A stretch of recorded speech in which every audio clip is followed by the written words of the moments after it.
Hey, Sleepy Sheepy here. Today we're going to be looking at a level 85 Dexterity build using the Family Heads Flail. For most of the showcase we'll be dual wielding the flails, and I do want to note that despite this being a level 85 build, I did try it at +8 rather than the normal +7 associated with this level bracket, and found invasions came pretty quick and that it was a pretty good time, so I won't be doing this normally, but it's just worth noting that on PlayStation it's not too hard to find invasions even if you're off kind of the normal level and weapon level brackets associated with just kind of common knowledge at this point. The family heads get split damage between magic and physical, however they only get a D scaling in intelligence, so it really only makes sense to level dexterity, especially in this level bracket. So I put 40 points into dexterity, 16 into intelligence to meet the stat requirements, 28 into endurance so we could dual wield these, and then 45 into vigor.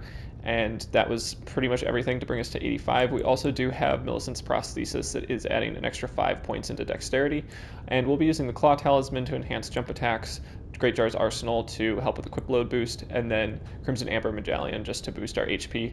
As for armor, we'll be wearing the Bullgoat Greaves, Bullgoat Gauntlets, Tree Sentinel Helm, and then the Twinned Armor. Since this is a family build, I thought it made sense to use the Twinned Armor in this. So that's the setup we'll be going for, and that nets us 75 poise, which isn't too bad, but the poise damage of Flails is pretty decent, so I found that high poise wasn't super necessary for this. As for the mixed physic, I found the dexterity knot to be the best tier to use, as well as the crimson bubble tier. The dexterity knot did much better than the magic boosting tier, so that's just worth noting, and this is the route that I went. In patch 1.08, the moveset for dual wielded flails has been improved. The reach of this weapon, as well as the attack speed and recovery time after the attacks, has all been increased, so that's pretty nice, having a little bit of extra range and faster attacks, as well as being able to roll out of your attacks a little bit more quickly, is all a nice improvement to this weapon class. However, it's still not very good. We are using probably the worst flail available, mostly because this is split damage and it doesn't scale well on intelligence, which does associate with the Ash of War familial rancor, which does send out little projectiles, but they're not going to do much damage because they do scale with intelligence entirely, but the weapon gets a descaling in intelligence. So not a great Ash of War, one that you can't change, and it's a somber smithing weapon, so not super great, but it is usable, and it did get buffed, so we're checking it out for that reason. It was also recommended by a user in the comments. So the moveset, aside from the Ash of War, is a little bit faster now. I think the crouching attack as well as the jumping attack are going to be probably two of your best attack options. Sometimes the running L1 is going to be useful because it comes out staggered, so that's going to be a nice option there. Just the regular light attack is a little bit slow, and the running heavy is maybe a nice mix-up, but it really lacks range. So in most instances, I think your running L1 is probably going to be the best chase down method unless you can pull off a crouching L1 or a jumping L1. The staggered attacks really are difficult for this weapon class because it doesn't do enough poise damage to always stun lock your opponent, and you're just likely to miss because the range is bad and the damage is not so great either. So overall, just not a super great weapon, but we're going to check it out and see how it does in the invasions. That pretty much covers everything that I wanted to say about the build and the strategy we'll be employing. If you have any questions, feel free to let me know, and I also wanted to mention, if you wouldn't mind considering subscribing, that would really be awesome. And yeah, let's go ahead and jump into the invasions. Alright, so jumping into our first invasion, we have a 3v1 outside the Radon boss fight area, and this is going to involve 3 players that aren't super PvP optimized, but I am using the family head flails, so it's a little bit more balanced in that respect. So the first thing that I notice is that we do have a player with dual curved swords, and whenever I see a player with dual curved swords, I get out my parry shield for the most part, especially if I'm using a weapon that's very weak in comparison to some of the other weapons that are up against me. So my main goal here is going to be to try to set up a parry if I can, so I can get a decent amount of burst damage right off the bat. So I'm trying to also play this a little bit slowly, but here I do bait a curved sword attack with a freezing pot. So I wish I had created more freezing pots before entering this, because it just would have been useful to get people frostbitten, but I was able to use it there pretty effectively as a way to kind of bait an attack, and if I had stun locked them in the process, that would have also been a great way to get some damage off.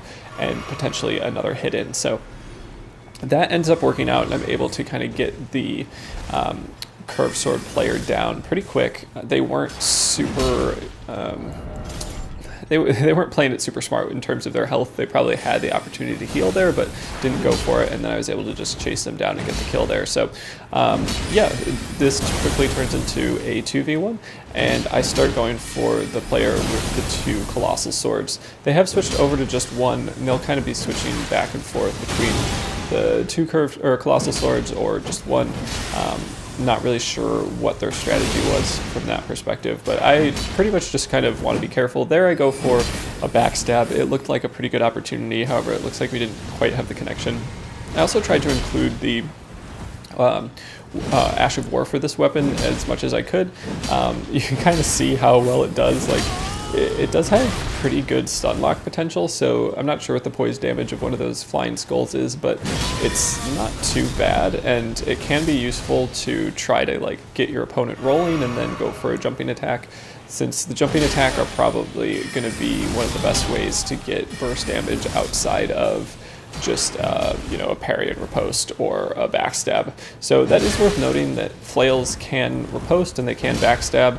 I think that was something that I wasn't totally clear on, because, you know, whips can't do ripostes or backstabs. They're also not parryable like flails are not parryable. So it's kind of a nice aspect of the weapon class that you can actually grab a riposte or a backstab with it. But you know, you're probably going to be more likely to land jumping attacks. So varying up your moveset is going to be important. If you only go for jumping attacks, you're more likely to be predictable, and people are just going to kind of play more passively against you. So if you can, you know, go for some staggered attacks, get people rolling, and then try to land a jump and get a roll catch off, you know, they're kind of panic rolls, that'll be pretty helpful. Eventually we do have a blue come in, and at this point I almost die. I take a couple hits in quick succession and get a couple stun locks, but I am able to kind of dodge all the magic and the incoming colossal sword attacks, and that puts me back into a spot where I can get 2 quick heals off and then chase down the blue. I'm not sure how much health this blue has, but they look like they might not be leveling vigor appropriately, and I find out pretty quickly that they're not. So they're kind of the weakest link as soon as they come into the world, and so I start to try to chase them down pretty aggressively. Also, being able to get rid of a player that's using ranged attacks is also pretty helpful, since I don't need to like kind of keep an eye on what they're doing while I chase down somebody else. So I get 2 more heals, and that becomes pretty helpful in the context of this fight. I'm able to get off 1 more familial rancor, and that does a good job of stun locking my opponent, but since it does scale with intelligence, as I mentioned in the intro, it's not going to be super useful in terms of dealing damage. So I start kind of getting this phantom on their back foot.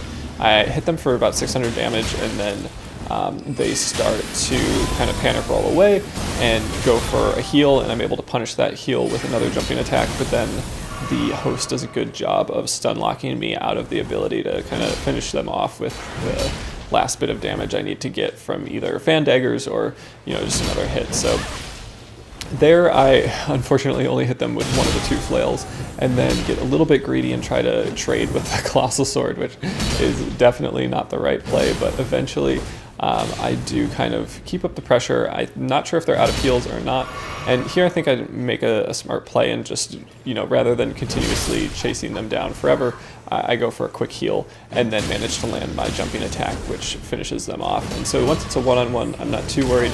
There, I'm not entirely sure what happened. I'm not sure if my input got eaten or if I was just going for a bit of an attack there, but I did get stun locked by Flame of Redmane, which did actually get nerfed in patch 1.08, so it doesn't do as much poise damage as it used to, but it was enough to poise break me there. And then we do have the host going for some parries. Flails are not parryable, so definitely not the right play on their part, and I do manage to take down the entire group. So that was definitely a nice way to kind of ensure that this weapon can, you know, at least hold its own in a group setting, and just, you know, deliver enough damage to take care of 4 players in the same invasion. So next up we have a 3v1, and this area is pretty not ideal to be facing magic spam, but I am able to kind of pressure one of the people sending Stars of Ruin my way off the edge, and that was pretty nice. This is just kind of a PSA about when to play locked and unlocked. So this is an area where you definitely want to be playing unlocked almost any time you're rolling. You do have the ability to roll right off the edge like that second player just did, so we now have 2 players that rolled off the edge. So just being able to unlock and lock on in areas like this is going to be very helpful. So now both the players that were sending spells my way have rolled off the edge, and it's just a one-on-one. And what I was kind of trying to do there was just go back and forth around my opponent so that, you know, if they were rolling, it would probably be at an awkward angle, and also I could just kind of weave in and out of them, since that was really the only like dynamic move that I had in that environment, where it's pretty much just a straight hallway with ledges on both sides. So that ended up working out in my favor for sure, and was kind of surprising. I went into that not knowing how well it would work, especially with the Stars of Ruin and 0 cover, but just putting in some pressure and weaving around my opponents ended up working out for the best. Next up we have, it's kind of a 2v1. There's a third person in the world, but they're not doing a great job of participating in this fight here. So it's mostly 2 phantoms kind of protecting each other. We have one sending really high damaging spells my way, and I am able to stance break them when they put their shield up and grab a quick riposte, and that does almost all of their health. And they do have some regen on, but they're also poisoned, so it was kind of canceling out, but I was able to get in just a quick light attack before the stun lock started coming from the spell that the other phantom had cast. And then I used Familiar Rancor just to get a second there to use a Poison Bolus and then begin the chase down on this phantom. They are also using regen, so I did kind of want to apply the pressure in that process, but it ended up working out there with just some light attacks. Once their other phantom was down, it wasn't too bad, but the amount of damage that came from the original magic spam was definitely something to worry about. And then it's just a one-on-one with the host. I finally caught up to them, and it's not so bad. They had kind of a weird connection. I was pretty confident that I'd be able to parry that Ash of War, but every time I went for it, it was just a little bit late. So after the 3rd attempt, I felt like, okay, I need to change things up, and went for a bit of an early parry, and that ended up connecting the way that I hoped it would. And just as a hunter gets summoned into the world, I was able to get the kill. So I definitely use my parry shield a lot more for this build than some of my other ones. Using flails is not the easiest thing to do, so I just kind of wanted to use some of the more tools at my disposal than I might normally when showcasing a weapon. And I think that's kind of the right way to play a weapon like this. You know, if the damage is low, if your Ash of War is really not super useful, then use more consumables. Go for parries, go for backstabs, just try to get burst damage however you can. So that was kind of my approach throughout this, and you'll see that a lot more. Next up we have a 2v1, and they were kind of camping at the top of a ladder and went for Dragon Breath and then dual curve swords attacks. I do switch over to a parry shield just because, you know, dual curve swords are great for parries, and I think that scares away the host. So I managed to get in 2 quick attacks just as they jump off the edge, trying to ensure that if they do fall down there, they'll have as little health as possible for the landing, and we are able to come away with the W there. So that ended up working out pretty nicely, and we're able to jump into this next invasion, which was a one-on-one with a Taunter Tongue host in an area with pretty much no PvE, and they were light rolling with some kind of high poise armor, and their username was I am a troll. So I definitely felt like they were kind of living up to their username, and this is also going to be a good place to demonstrate how using flails against somebody who knows what they're doing, is using a heavy thrusting sword, and, you know, is playing this kind of passive, try to punish your, you know, they're mostly trying to punish my aggression. You'll see in moments here that I just kind of stop chasing them a little bit, and they don't really do too much to kind of stay and fight. So I think they tried to really take advantage of the range of their weapon and then just, you know, light roll out. So I found this build a little frustrating to play against for sure, especially using a weapon like a flail, and, you know, having somebody taunter tonguing in an area like this is just it does feel like they are in fact trolling a little bit. You also see them use their Flaming Strike fairly frequently, and it just wasn't like, I'm not sure, it just wasn't a super fun build to face, and it wasn't a super fun play style to play against. So I typically try to avoid playing against, or playing as play styles that I don't like to play against myself. So almost kind of like taking the golden rule and applying it to builds in terms of like treat others how you want to be treated type thing. So this is definitely a setup that I wouldn't really choose for myself. And you can see here it's just like such a losing battle. Any attack that I have, usually they can just trade into because their weapon is, you know, faster than mine, has better reach than mine, and their play style doesn't really allow for too many moments of success. But eventually I am kind of able to lull them into a little bit of security where I haven't gone for any parries in a long time, and I notice they are going for a lot of attacks out of rolls, and so I do manage to get the parry and then do the weapon swap. So it wasn't a flail moment to be sure, but it was kind of something that does happen if you are going to be using some weapons like this where they're just not good in certain circumstances. So if you can pull something out of your back pocket to really set yourself up for success when you're fighting a build that really just counters everything you're trying to do, that's going to be your best bet for success as a whole. So next up we have two players, and one of them is using Waves of Gold on this little tower here, and I'm able to get a jumping attack which does most of their health, and then here the snake comes in and helps me out a little bit. So I was happy to have PvE on my side more than I might for another build, but for this one it was great, and they managed to kill the Waves of Gold player, and then just the lava damage from the fall there was enough to take care of the host after a couple hits with the flails. So you know, the flails did have, like, their damage wasn't negligible for sure. They, you know, landing a jump attack did oftentimes do a decent amount of damage, and also being at this specific weapon level and player level bracket was pretty nice, because you have a little bit of extra damage, but you don't have players that have a ton of extra stats to allocate. So level 100, which is the normal kind of level that you would play at with +8, people definitely have a little bit more stats to play with, and it definitely shows up in how much damage output they can do, and just like the I don't know, it just feels a little bit too strong. And then there's also the nice element of this particular level and weapon level that it's off kind of the meta brackets that have been decided by the community, and that means you're probably more likely to find people either messing around or you know, legitimately co-oping.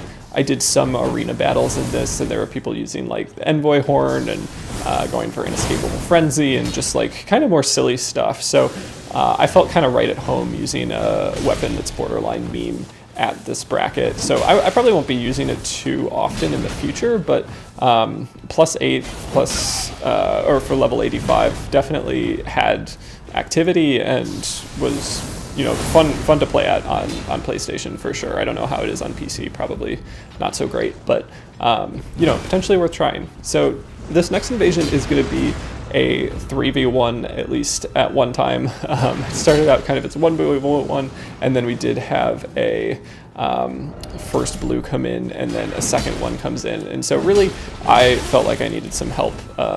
So I, you know, tried to gradually bait them towards the gargoyle, and then the host just, you know, felt pretty confident in that moment, I guess, and went for just a full attack on the gargoyle.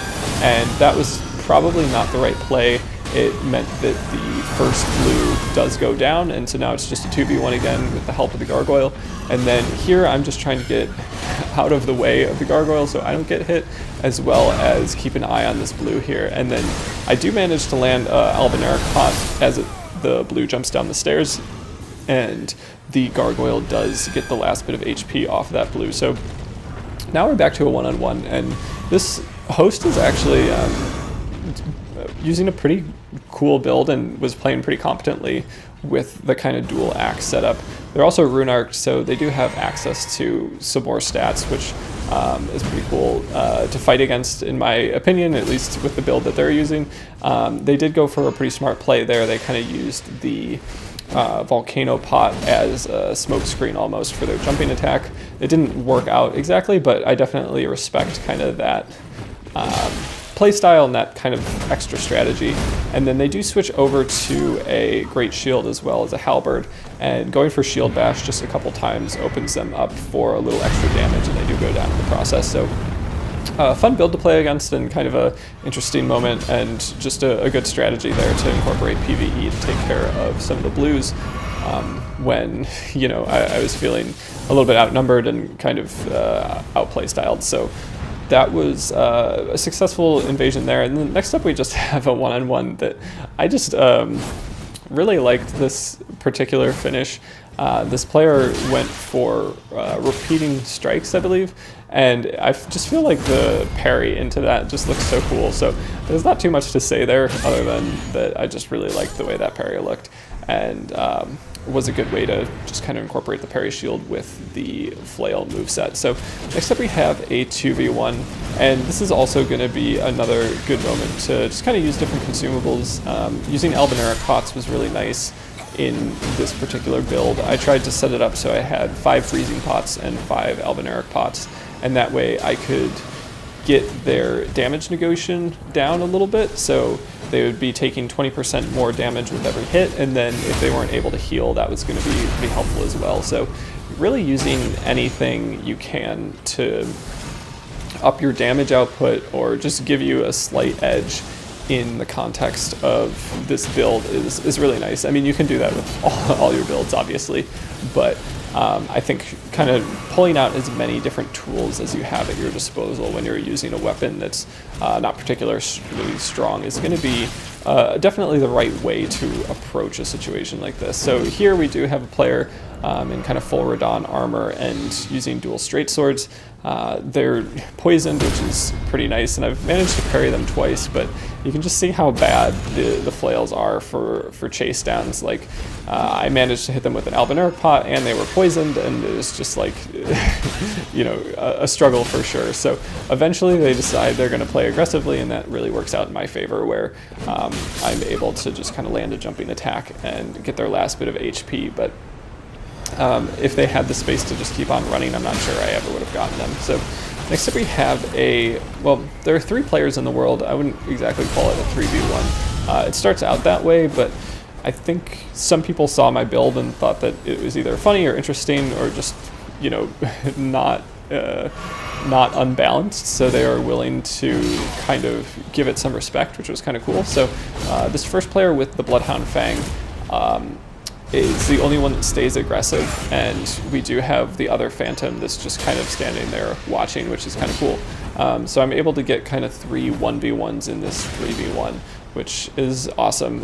We do see the Phantom go for their mixed physic, but it pretty much, you know, just gives them the Crimson bubble tier, but I'm able to grab another backstab off their Ash of War and just kind of finish them off in the last hit there. So you know, definitely a good way to incorporate backstabs, especially if you're seeing a weapon like the Bloodhound Fang, which just has very predictable backstab opportunities, which is great. Next, we do have kind of like a gravity samurai build, which I really enjoyed. I thought this was just kind of neat and kind of fun to play against. They had a lot of variety to their build, and their moveset was pretty creative, I thought. So I'm going for some trades with them. They're not doing too much damage, so I feel like, you know, I can land some jumping attacks and, you know, take some trades with the poise that I'm delivering with my attacks. And, you know, they're only using katanas and daggers, so they're not delivering too much poise damage in the process. So it does get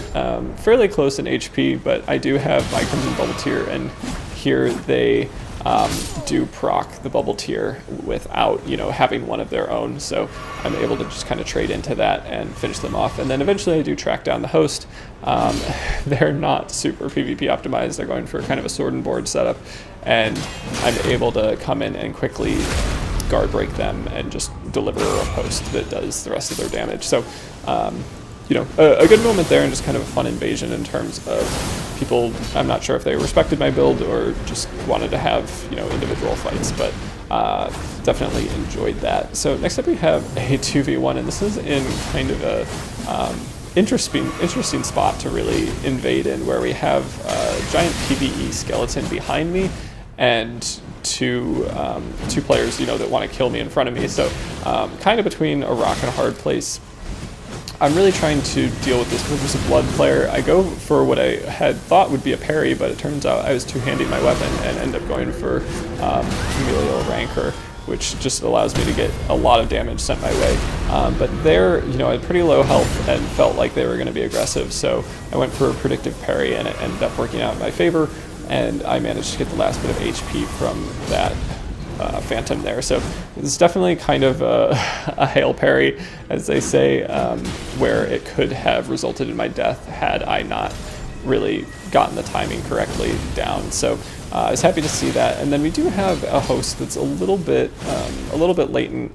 I, you know, probably had a good backstab opportunity from my screen, but wasn't able to deliver it. And then we'll see a little bit later they, you know, do some kind of like floating around that is a good indicator that your connection isn't so great. So there, you know, I don't even see a swing, but then take some damage. And I probably should have rolled more as soon as I was seeing that they were a little bit latent and our connection was bad. But I try to stay aggressive and keep the pressure on with some jumping attacks as well as some staggered running attacks.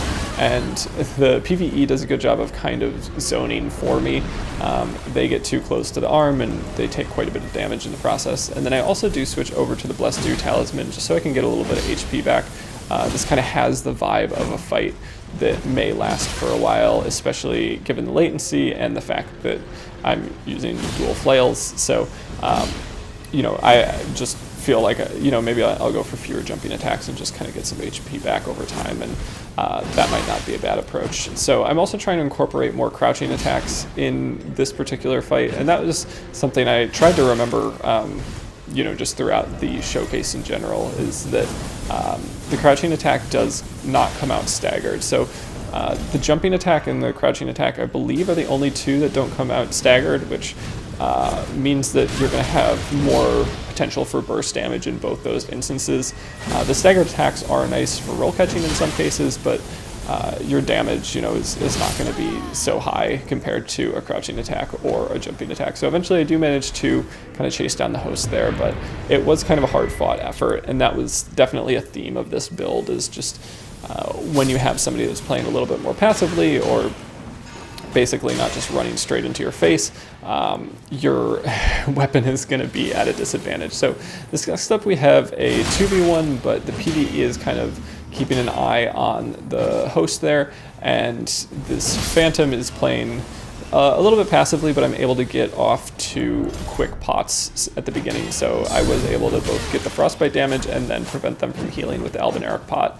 And that really put me in a good spot to get most of their health down pretty quick. So this player is both rune arced and using Moonveil, so definitely somebody to kind of, you know, show a little respect to, otherwise you might lose a lot of HP pretty quick. So I'm trying to not play overly aggressively and trying not to trade too much.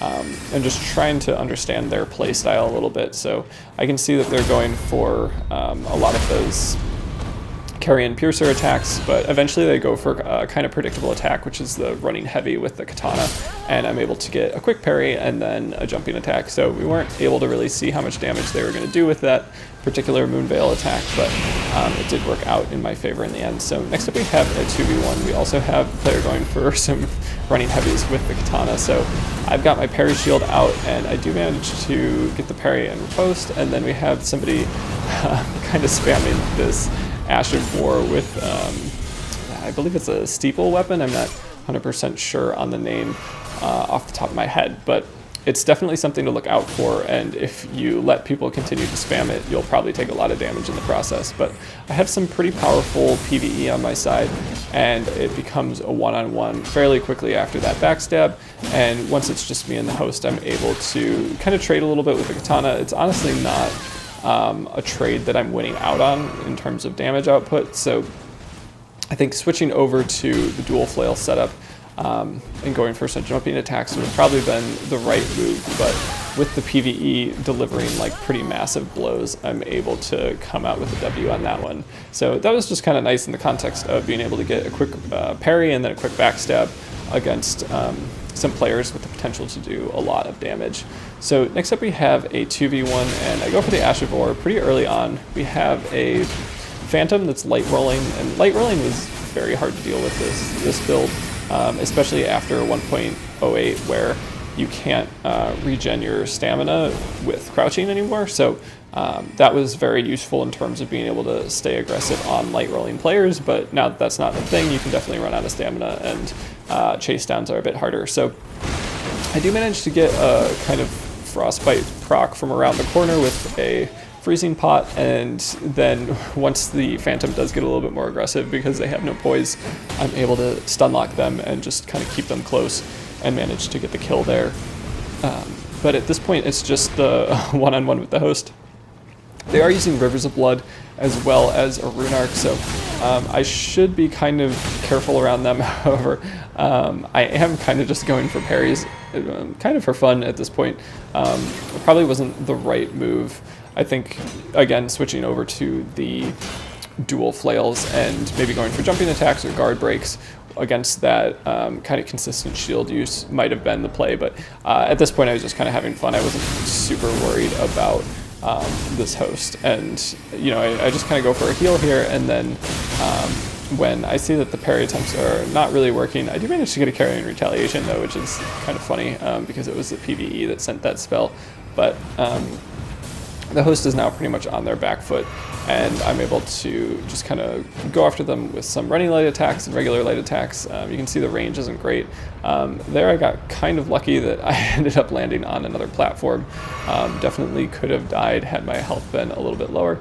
And the host starts, you know, kind of going back and forth off the ledge, trying to evade me, but I land a jumping attack and then just a quick light attack for kind of interesting finish in that moment. So next up we have a 2v1, and this is a overleveled Phantom using Sword Dance. You can tell they just hit me once, and with the second part of that, and did quite a bit of damage. And then we also have a decent amount of damage coming in from the host using magic. So I don't think this Phantom was like super over leveled, but I think we got about like 45,000 runes from them, which at level 85 is not correct. So this was just kind of a rough area to play in with all the Ash of War spam as well as the magic spam. I definitely took a lot of damage in the process, but wasn't really interested in kind of baiting them into an area with PvE, and thought that I might be able to kind of weave around them and get a decent amount of damage in the process. So there I was able to land a backstab and then just kind of wake up with the flail and deliver the kill there. So you know, I think if they had more HP and I had seen that, I would have been more interested in just kind of baiting them into an area that might have been more successful. But sometimes when I do see players that don't have a ton of HP, I feel like it's just, it can be more fun to kind of weave in and out of the spells and try to deal with two at once and just go for a couple like burst damaging moments. So the backstab ended up working out well there, and eventually I do begin to chase down on this host. I do land part of a jumping attack. I don't think it was the full damage output, and I go for a weapon swap just to get my parry shield out, because I could tell that they were kind of spamming their light attacks, but they didn't heal, and I needed to kind of be aggressive in that moment, so I get the kill with just a regular light attack. Next up we do have a player with a dual Bolt of Gransax, which is always fun to play against, and then a katana user is the host. So this was definitely one where I was kind of outmatched in terms of the weapons I was using and the weapons I was playing against. I was mostly trying to avoid the hits from the bolts of Gransax, as well as potentially land a jumping attack in the process. It can be kind of difficult to land jumping attacks when you're playing against a user with dual spears, just because they have so much forward momentum with their attacks, so you really have to kind of plan for your attack to be a little bit short. They do end up aggroing PvE though in the process, and that ends up being extremely helpful because the host is using Moonveil, so I do land a couple of good jumping attacks on the Bolt of Gransax player.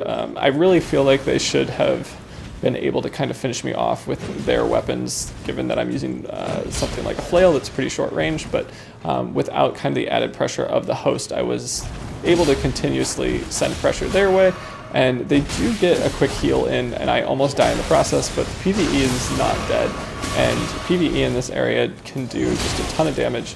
I try to get off a couple hits on the host, and the PvE manages to finish off the Phantom while I'm just kind of aggressing the host a little bit. So PvE also comes in for a little bit of backup on the host as well, and me as well as this bloody heatless PvE player is enough to kind of finish them off. So finally we're going to end with just a duel, and I'll kind of talk about the weapon in general.